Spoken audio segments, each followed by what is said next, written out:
If you have your Bibles, please turn with me to Psalm 63. This psalm is entitled A Psalm of David when he was in the desert of Judah. इसका जो शीर्षक है इस भजन का वो ये है कि दाऊद का भजन है जब वो यहूदा के वीराने या यहूदा के रेगिस्तान में था. Why did such a giant hero of the Bible have to be in a desert? इतना बड़ा महान विश्वास से भरा हुआ यह किरदार वचन में इसको एक रेगिस्तान में या वीराने में होने की क्या आवश्यकता पड़ी. 2 times David fled with his men into the Judean desert. 2 बार दाऊद को इस यहूदा के जंगल में जाके छुपना पड़ा अपने साथियों के साथ. When David was king in waiting and he was serving Saul in the palace, then Saul wanted to kill him because he didn't want David to come on the throne. And so 13 years in that episode, David had to hide in the desert. जब sol राजा था और दाऊद जो था उसका अभिषेक हो चुका था राजा बनने के लिए, लेकिन सॉल चाहता नहीं था कि दाऊद राजा बने, इसलिए उसको मार देना चाहता था. इसलिए दाऊद को भागना पड़ा और 13 साल उस जंगल में अपने साथियों के साथ उसको छिपना पड़ा. And then second time, many years later, when David was full-fledged king, his own son Absalom rebelled against him and wanted to kill David. कई साल बाद जब दाऊद पूर्ण रूप से राजा था तो उसका अपना ही बेटा, अपना खून अब्सलोम उसको जान से मार देना चाहता था. So again David had to flee to the Judean desert. दोबारा से दाऊद को इसी रेगिस्तान में छुपना पड़ा. That was for approximately 1 year. 1 साल के लिए उसको छिपना पड़ा. Now we cannot say for sure for which reason David was hiding in the desert according to Psalm 63. जो 63 भजन है इसमें किस वजह से वो रेगिस्तान में था हम पूर्ण रीति से नहीं कह सकते. Some scholars feel it is when he was hiding, running from Saul. Some feel when he was running away from Absalom. कुछ विद्वानों का कहना है कि जब वो सॉल से भाग रहा था तब छिपा. कुछ का कहना है कि जब वो एब्सलोम से बच रहा था तब वो गया. But that doesn't matter. इससे फर्क नहीं पड़ता. The fact is David was going through a tough time. सच ये है कि दाऊद जो है वो इस समय बहुत कठिन समय से गुजर रहा है. If you see the first scenario, if he is running from Saul for 13 years, then he is waiting for God's promise to be fulfilled in his life. 13 years of waiting. अगर हम पहला विकल्प देखें तो फिर सॉल जो है दाऊद जो है वो 13 वर्ष तक भटकता रहा, छिपता रहा उस जंगल में सॉल से बचने के लिए, और इस इंतजार में कि जो परमेश्वर ने उससे वाचा बांधी थी, जो परमेश्वर ने वायदा किया था, जो अभिषेक किया था, वो कब पूरा होगा. समय निकला जा रहा है, कब पूरा होगा. और अगर हम दूसरा विकल्प देखते हैं, the second case, if he is running away from Absalom from his own son, then he has to bear the betrayal by his own son. अगर दूसरा विकल्प देखते हैं तो फिर दाऊद जो है वो अपने ही बेटे से विश्वासघात प्राप्त होता है और अपने ही बेटे से जान बचा के वो छिप रहा है. He does not exercise his right to kill Absalom. वो अपने अधिकार का प्रयोग नहीं करता है राजा होते हुए भी कि वो अब्सलोम को जान से मार दे. Whatever the case may be, चाहे जो सभी आप विकल्प चुने, whether Saul, hiding from Saul or hiding from Absalom, David definitely is going through a tough time. चाहे आप ये मान लें कि ये घटना सॉल से छिपने की है, चाहे आप ये मान लें कि ये एब्सलोम से बचने की है, ये बात सच है कि दाऊद जो है वो बहुत कठिनाइयों से गुजर रहा है. And he is heart broken, he is in physical distress, he is disappointed, and in such circumstances one can only become very dry spiritually. ऐसी परिस्थितियों में दाऊद जो है वो मेरे ख्याल से उसका दिल टूटा हुआ है और हो सकता है कि शारीरिक रूप से भी वो बहुत परेशान हो, थका हुआ है, निराश है. और ऐसी परिस्थितियों में कोई भी व्यक्ति जो है वो आत्मिक रूप से बहुत ज़्यादा सूखा बन सकता है.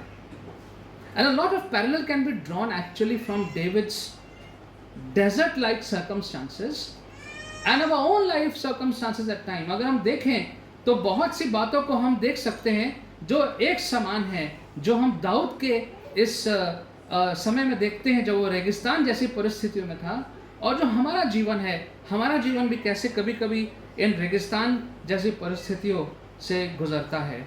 We are also heartbroken at times. We are also disappointed at times. कितनी बार हमारा भी दिल टूट जाता है, हम भी कितनी बार निराश हो जाते हैं.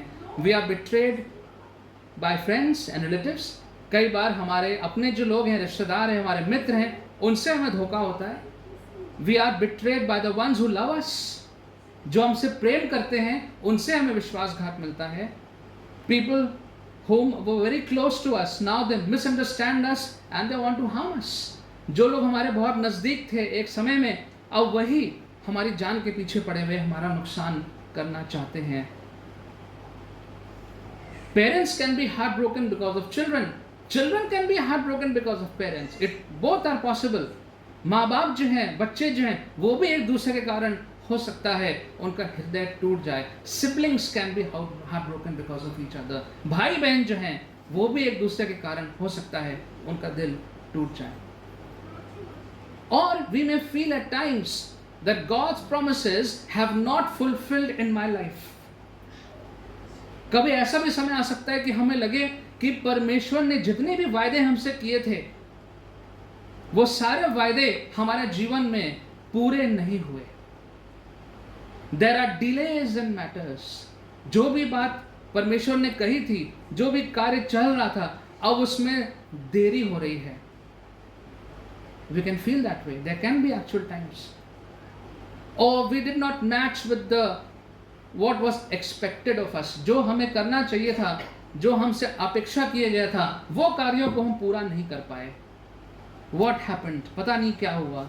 I was going the perfect way and something has gone wrong and it is out of control. मैं बिल्कुल ठीक ठीक जा रहा था, फिर कुछ गड़बड़ हो गया, ऐसी बातें हो गई जो मेरे नियंत्रण में नहीं हैं. अब मैं क्या करूं? Failure in life.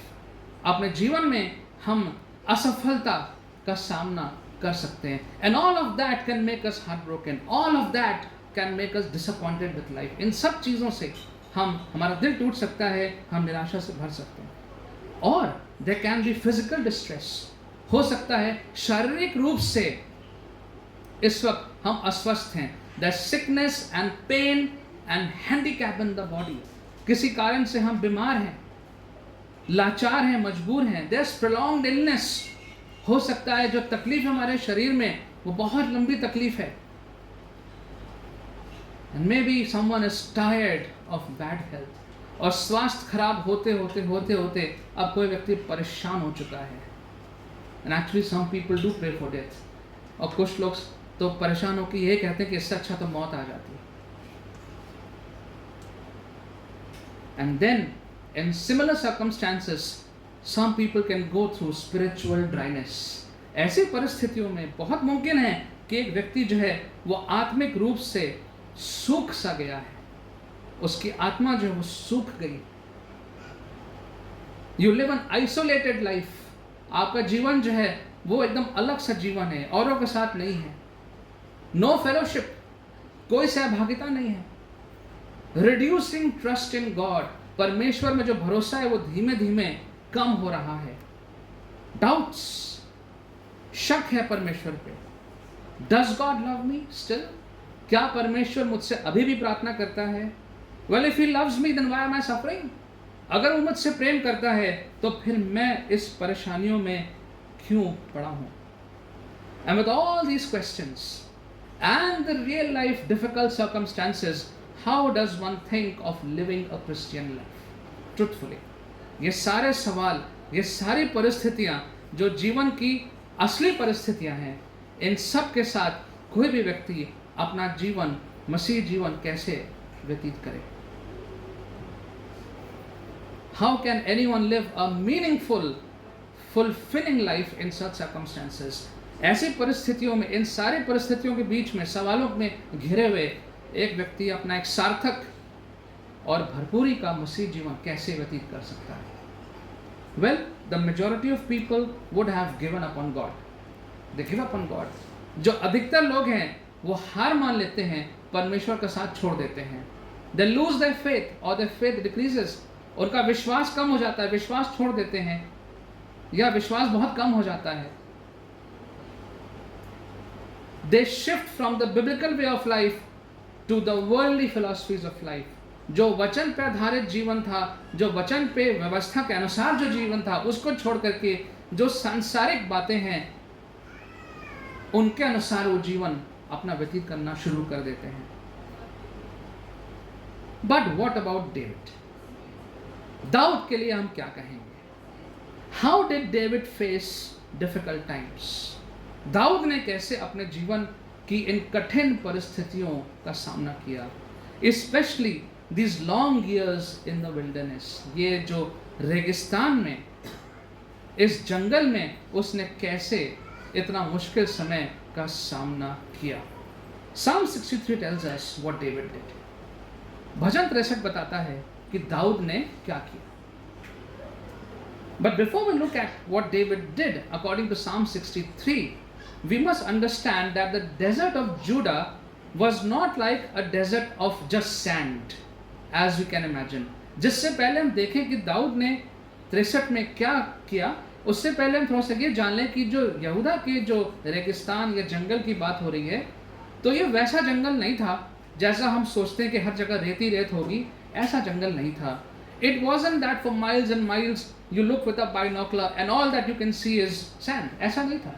ऐसा नहीं था कि दूरबीन से आप देखें दूर दूर तक, मीलों तक, सिवाय रेत के आपको कुछ ना दिखे. ऐसा रेगिस्तान जंगल ये नहीं था. The desert contained the Judean mountains. I think Dr. Sushila can recall all these things. She has been there. The desert contained of Judean mountains as well as many steep ravines. वहाँ पे पहाड़ भी थे और वहाँ पे गहरे नदी नाले भी हैं. The desert's climate is generally warm throughout the winter and the summer months it can rise up to more than 40 degrees Celsius. जाड़ों में भी वहाँ पे हल्का हल्का गर्म रहता है और गर्मी में 40 डिग्री से ऊपर वहाँ का तापमान जा सकता है.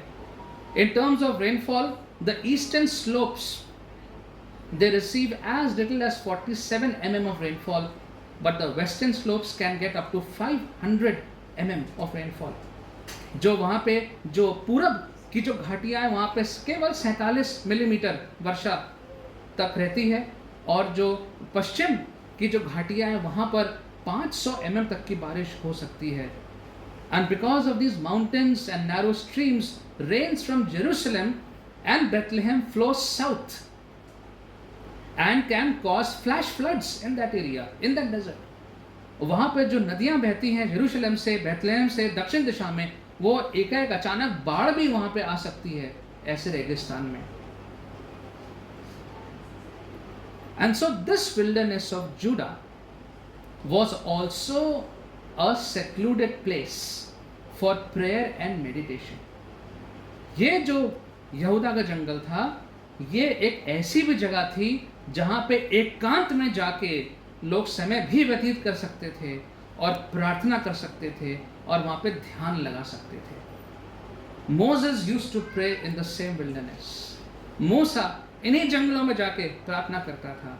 Elijah spent time and prayed in the wilderness. Elijah ने भी इन्हीं जंगलों में, रेगिस्तान में समय बिताया और प्रार्थना करी. Jesus often withdrew to this wilderness to pray. यीशु भी अक्सर इन एकांत जंगलों में जाकर के प्रार्थना में समय बिताते थे. Therefore, this desert of wilderness is not just a place of waste, time waste. ये जो जंगल की हम बात कर रहे हैं, यहूदा का जंगल, ये ऐसा जंगल नहीं है जहां जाके आपका जीवन, आपका समय सब बर्बाद हो जाएगा. It can also be a place of rejuvenating your spirituality. ये ऐसा भी स्थान है जहां पे आपका जो जीवन है, आपकी जो आत्मा है, वो दोबारा जीवित हो सकती है. And so if your life is like a desert at the moment, अगर आपका जीवन एक रेगिस्तान के समान है, यदि आपको ऐसा लगता है dry, lacking with hardship and delays, अगर आपको ऐसा लगता है कि जीवन आपका सूख रहा है और उसमें कमियां हैं और बहुत कठिन परिस्थितियां हैं और देरी हो रही है, विलंब हो रहा है, then let's pay attention to what David did in his desert like circumstances. तो हम ध्यान दें कि दाऊद ने क्या किया जब वो इन रेगिस्तान में और इन ऐसी परिस्थितियों से वो खुद जूझ रहा था. Verse 1, Psalm 63. O God, you are my God, earnestly I seek you. And the version that brother read said, early I seek you. Hindi में कोई पढ़ सकता है इसको पहले पद को? हे परमेश्वर, तू ही मेरा परमेश्वर है, मैं तुझे यत्न से ढूंढूंगा. तू ही मेरा परमेश्वर है, मैं यत्न करके तुझे ढूंढूंगा. सूखी और प्यासी हाँ निर्जल भूमि पर मेरा प्राण तेरा प्यासा है, मेरा शरीर तेरा अति अभिलाषी है. One thing that we always like about David is that he is very honest. He is very honest to express his feelings. Dawood हमेशा अपने सारी जो परेशानियां हैं, जो उसके मन में है, उन सारी बातों को वो लिखता है. किसी बात को वो परमेश्वर से छिपाता नहीं है. And here we see the first thing what David did, that early enough he sought the Lord. The first thing he did. सबसे पहला काम दाऊद ने क्या किया कि उसने परमेश्वर को ढूंढा और यत्न करके परमेश्वर को ढूंढा. He worked hard. He made a conscious effort to find God. Sometimes we may think that I am in a difficult circumstances. Now the Lord should come searching for me and He should bring me out of my problem and He should make everything normal for me. Of course He can do that. कभी कभी हमें लगता है कि हम बहुत परेशानी में हैं और हमारा परमेश्वर हमसे प्रेम करता है, तो वो खुद आए और हमें सांत्वना दे और हमें हमारी सारी समस्याओं से बाहर निकाल दे. कर सकता है. But what did David do? For David it said that I sought the Lord. He sought the Lord. Early I seek you. Earnestly I seek you. यत्न करके, प्रयत्न करके मैं पहले परमेश्वर को खुद ढूंढना चाहता हूं. He did not seek anything else. उसने कोई दूसरी बात नहीं ढूंढी. He did not turn to any other alternate. किसी भी और विकल्प की तरफ दाऊद नहीं गया. And that's where often as human beings we fail. कई बार अपने आप को हम इन क्षेत्र में असफल पाते हैं. Because we turn to all the other alternates. And when nothing works, then we go to prayer. Then we ask for prayer. कई बार ऐसा होता है कि जब परेशानी में जाते हैं तो सारे विकल्प हम संसारिक विकल्पों को ढूंढ लेते हैं और जब कहीं से कुछ प्राप्त नहीं होता है तब ध्यान आता है कि प्रार्थना करी जाए, परमेश्वर से प्रार्थना करें. But David didn't do that. David never did that. If you read Samuel, you will see David always inquired of the Lord. Dawood ने हमेशा हमेशा पहले परमेश्वर से जाके अपनी बात को रखा, अपने परेशानियों को रखा. So let's ask ourselves, what do we do when we are spiritually dry? जब हम आत्मिक रूप से अगर सूखे समय से गुजर रहे हैं तो सबसे पहले हम क्या करते हैं? If you look at David sought the Lord. Earnestly David sought the Lord. यत्न करके, प्रयत्न करके सबसे पहला काम जो दाऊद ने किया वो परमेश्वर को उसने खोजता रहा. Verse 2 and 3. Let's see what he did next. There's no sequence as such, but what's the other thing he did? Verse 2 and 3. Verse 2 and 3 says, I have seen you in the sanctuary and beheld your power and your glory, because your love is better than life, my lips will glorify you. David recalls the goodness of God in the past. That's very important. It is very important to remember what the Lord has already done for us. बहुत जरूरी है, याद रखें.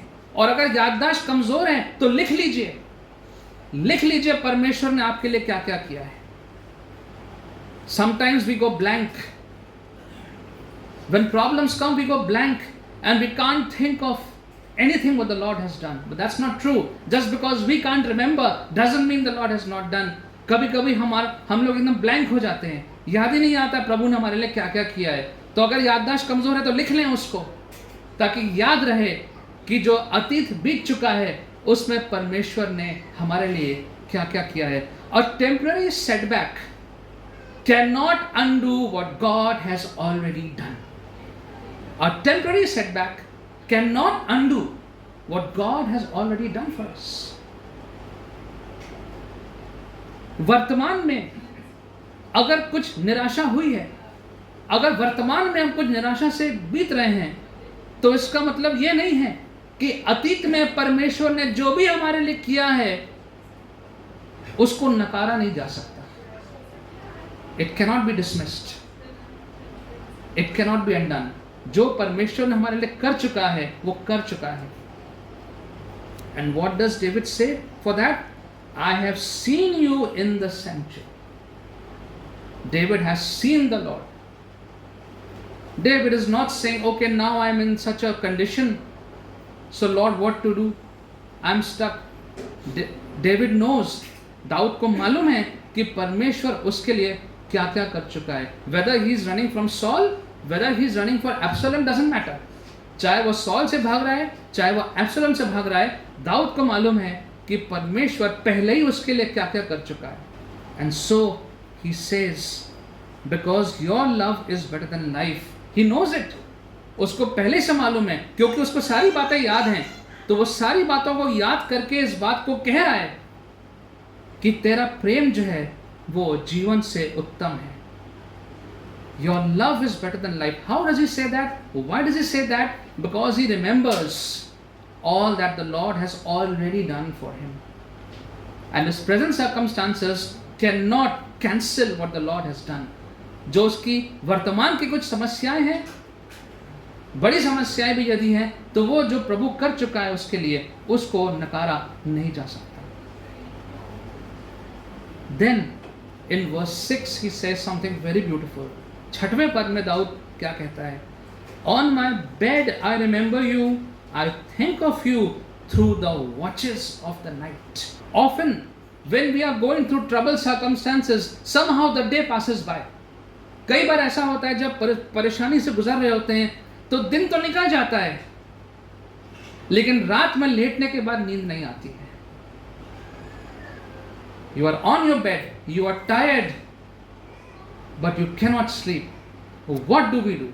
What does an average person do? एक औसत व्यक्ति जो ऐसे समय पे क्या करता है?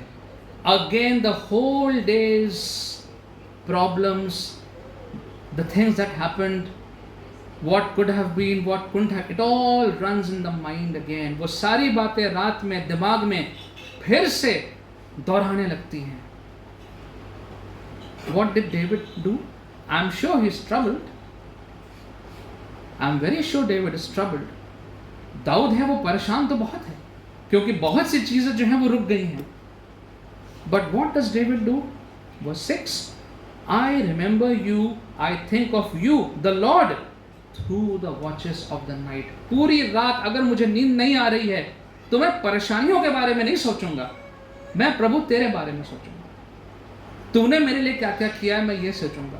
तेरी अनुग्रह, तेरी करुणा जो मेरे ऊपर है मैं उसके बारे में सोचूंगा, मैं परेशानियों के बारे में नहीं सोचूंगा। That's what David is saying. He does not let his thoughts slip into unbelief and doubt. जो विचार उसके पास आ भी रहे होंगे, इन विचारों से वो अपने आप को शंका में और अविश्वास में नहीं जाने देता है। Because I tell you friends, your uncontrolled thoughts can sink you in doubt and unbelief. आपके ऐसे विचार जिन पे नियंत्रण नहीं होगा वो आपको शंका में और अविश्वास के गहरे गड्ढे में ढकेल देंगे। And David says, I will think of the Lord. If I can't sleep, I will recall. उसके पास तो कुछ था नहीं, हमारे पास तो बाइबल है। चलिए आप लाइट मत जलाइए, आपके मोबाइल में बाइबल है, ऑडियो बाइबल है। We have so many things.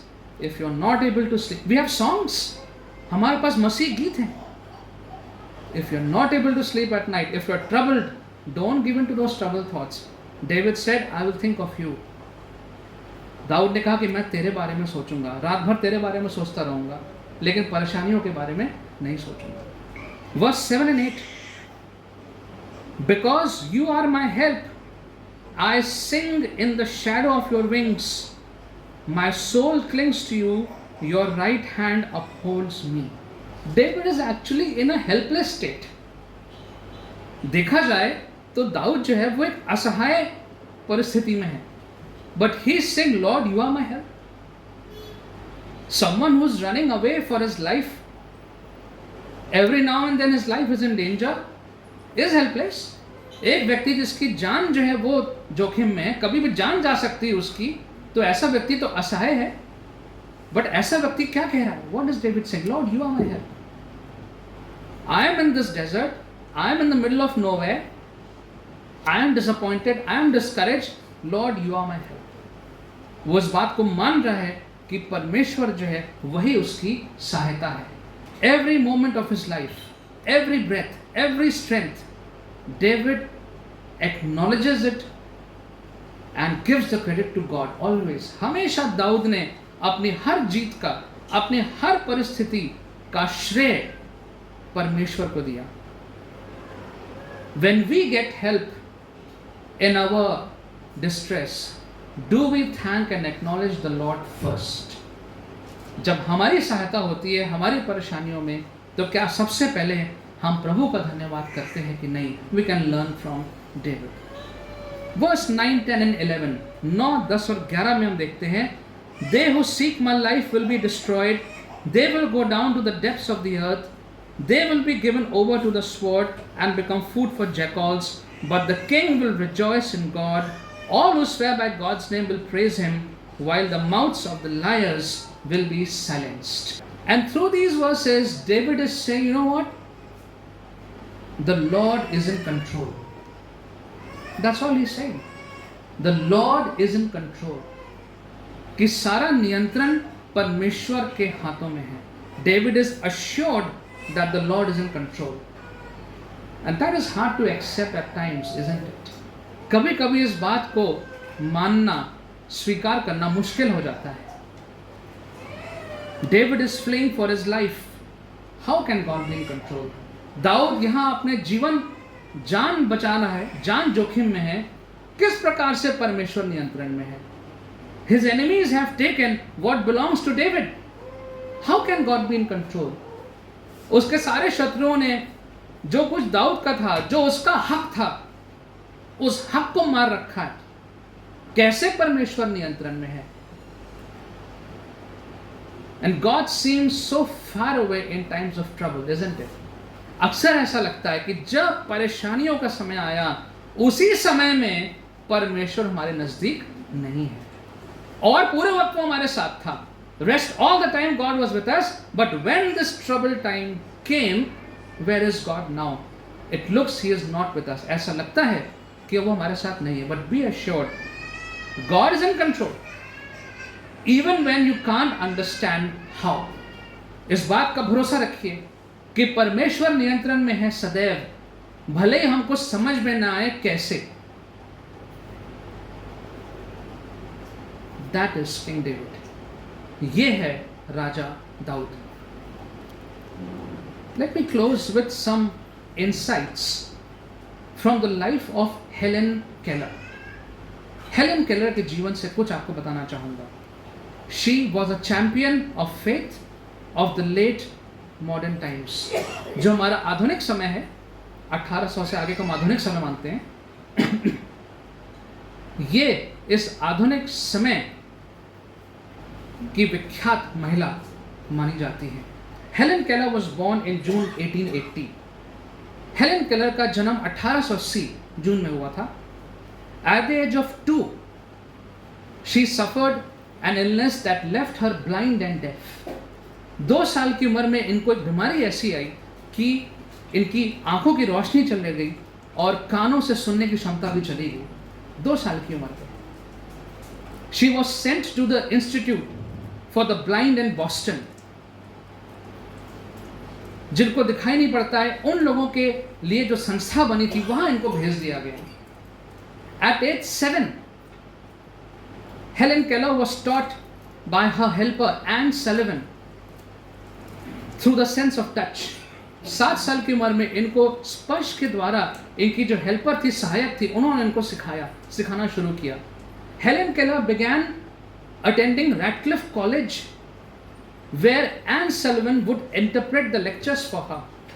वो कॉलेज जाने लगी और वहाँ पे जो उनकी सहायक थी वो उन लेक्चर्स को स्पर्श के द्वारा उनको अनुवाद करती थी।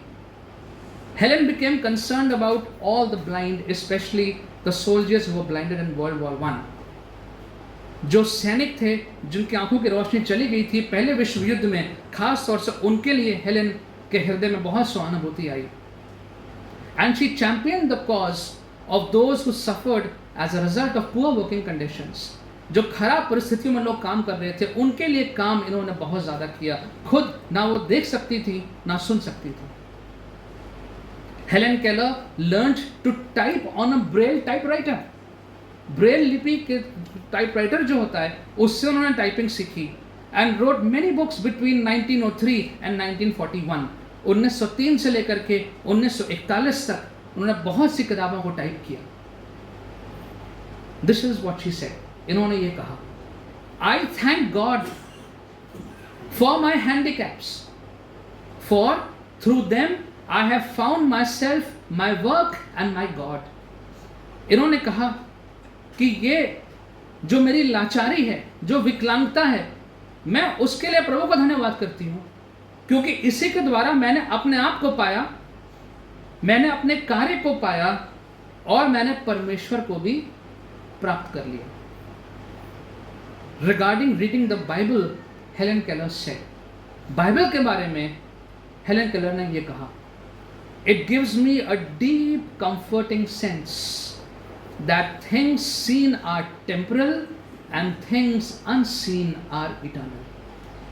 इन्होंने कहा कि मुझे अपने दिल में बहुत ज़्यादा सांत्वना मिलती है बाइबल पढ़ के, कि मुझे यह समझ में आ गया कि जो चीज़ें दिखाई पड़ती हैं वो क्षणिक हैं, वो चली जाएंगी, लेकिन जो चीज़ें मुझे दिखाई नहीं पड़ती हैं वो अनंत काल की हैं। Helen found God's light right in the midst of a dark life। Helen को परमेश्वर की ज्योति और रोशनी अपने अंधकार से भरे हुए जीवन के मध्य में ही मिली।